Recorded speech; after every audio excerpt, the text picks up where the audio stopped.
ఆయన ఎందుకు వచ్చాడో నాకు అప్పుడే చెప్పారు. నేను బయట ఎక్కడో ఉంటే ఫోన్ చేశారు. నేను మాట్లాడతాననే లోపల మరలా నాకు ఫోన్ చేశారు వెళ్ళిపోయాడని. ఇప్పుడు ఏదన్నా కానీ ఏ అధికారి కానీ ప్రజలు భయప్రాంతులు చేయరాదు. ఏం జరిగిందని ఇక్కడ ఏం జరిగిందని ఇది ఎండోమెంట్ డిపార్ట్మెంట్కి సంబంధం లేదు. ఇది ఒక ప్రైవేటు ఒక దేవాలయము, దానికి సంబంధించిన వాళ్ళు ఉంటారు. ఎవరైనా కంప్లైంట్ చేశారా? కంప్లైంట్ అంటూ ఎవరు చేయలేదు కదా, తప్పు అది. ఇప్పుడు ఏ అధికారి కానీ మీకు ఏదైనా కంప్లైంట్ వచ్చి రాతపూర్వకంగా రైటింగ్లో ఎవరైనా కంప్లైంట్ ఇచ్చారా? ఇక్కడ ఏదో జరిగిందని ఇచ్చారా? ఏమి లేదు కదా. అవ్వగారి ఆరోగ్యము క్షీణించి దాదాపు 2-3 సంవత్సరాలు అయింది. అంటే ఈ మధ్య కాలంలో చాలాసార్లు ఆసుపత్రికి పోయి రావడము అంతా చేస్తున్నారు. అధికారులు కూడా ఒకసారి ఆలోచించాలి. ఎవరో ఏదో కాదు 97 ఏజ్ ఉంటుందిలే. మేము కూడా ఎంతోమంది చనిపోయినప్పుడు పోతాం కదా. ఆమె అసలు మనిషి బతికున్న మాదిరి ఉంది. ఎక్కడ కూడా ప్రాణం వదిలిన మనిషి మాదిరి కనపడలే.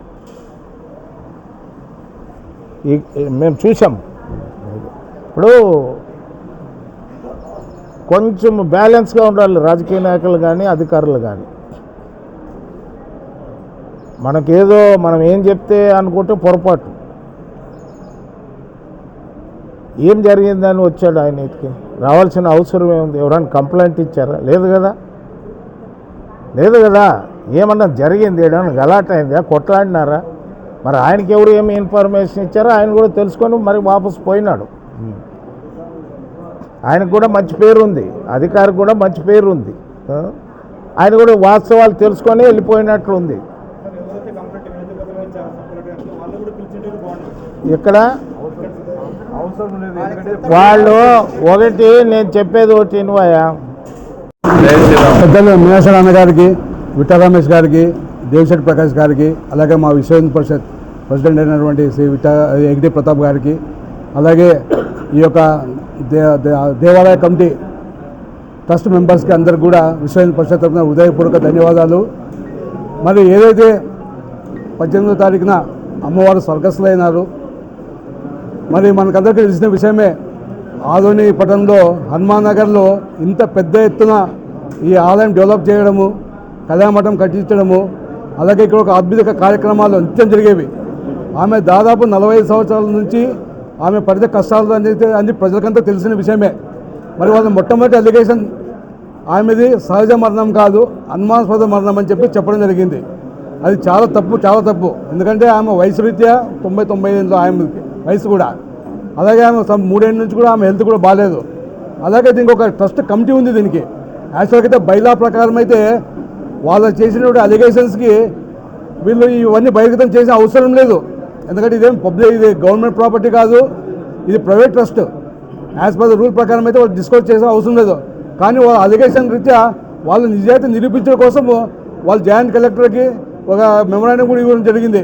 రైట్ సార్, కావాలంటే మేము అన్నీ చూపిస్తాము, ఆమె ఉన్న వస్తువులు మీ సంవత్సరంలోనే పంచినాము, ఇది డిక్లేర్ చేయండి అని చెప్పేసి వాళ్ళు స్వయంగా కోరుకున్నారు. కాబట్టి వాళ్ళు కూడా ఆఫీసర్స్ కూడా ఇక్కడ రావడం జరిగింది. కనుక ఏదైనా అలిగేషన్ చేసేటప్పుడు మనతో సాక్ష్యాధారాలు ఉండాలి. అలాగే వాళ్ళు రెగ్యులర్గా ఈ టెంపుల్ యొక్క భక్త బృందం నుంచి వచ్చిన వాళ్ళు కాదు.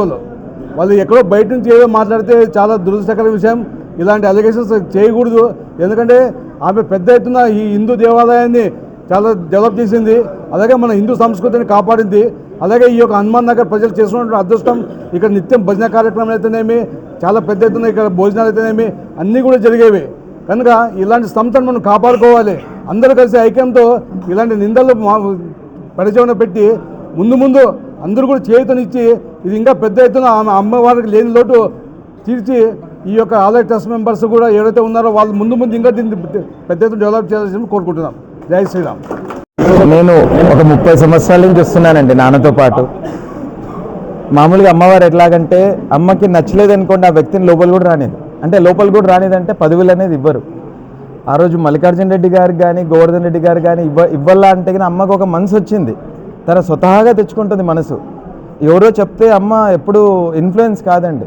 అమ్మ వాళ్ళు నాకు సేవ చేస్తారు గుడికి అనే వ్యక్తులనే అమ్మ ఎంచుకుంటుంది. ప్లస్ మనం చాతరేంత వరకు అమ్మకి మనసుకి శాంతి కల్పించేదానికి మనం ప్రయత్నం చేయాలనేసి నా ఆలోచన. ఎందుకంటే అమ్మగారు స్వర్గస్థులైన తర్వాత ఒక్కరోజుకేనా ఈ ఆలోచనలు రావడం? మనం ఏం మర్యాద ఇచ్చినట్లు అమ్మగారికి?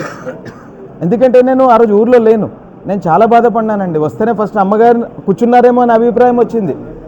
అంత బాధ వ్యక్తమైంది నాకు. మనమందరూ ఐక్యతతో మన దేవాలయాల్ని అభివృద్ధి చెందించాలా, కానీ ఇట్లా మనం ఒకరిపైన ఒకరు నిందించుకొనేసి పోరాదనేసి నా ఆలోచన. ఎందుకంటే అమ్మగారు అయితే ఇక్కడ కూర్చొని అన్ని డెవలప్మెంట్ చేస్తుండ్రి, టెంపుల్ని కింద కూడా దిగేవారు కాదు. సో ఇప్పుడు వాళ్ళు ఎంతో కష్టపడి చేయాలి ఇప్పుడు ట్రస్టీస్.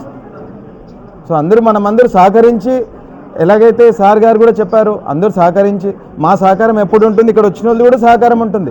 ఎందుకంటే భక్తాదులు చాలామంది ఉన్నారండి. మేమంటే వచ్చిపోయేవాళ్ళం. భక్తాదులు అయ్యగా ఆ అన్నగారు ఎప్పటి నుంచో చూసినాను నేను, చాలామంది ఉన్నారు ఇక్కడ భక్తాదులు. క్యాంపు వాళ్ళు జాతర జరుగుతూ ఉందంటే ఒక 2 రోజుల ముందే వచ్చి కూర్చుంటారండి. ఏదో నిస్వార్థంగా వచ్చి కూర్చొని ఉంటారు, ఎవరికోసమా కాదు. సో అందరూ చైతన్యంతో అమ్మగారి లోటు లేకుండా మనం అందరూ వచ్చి డెవలప్ చేయాలనేసి నా కోరిక అండి. నమస్కారం అండి. నా పేరు రాయచోటి సుబ్బయ్య అండి. Thank you sir.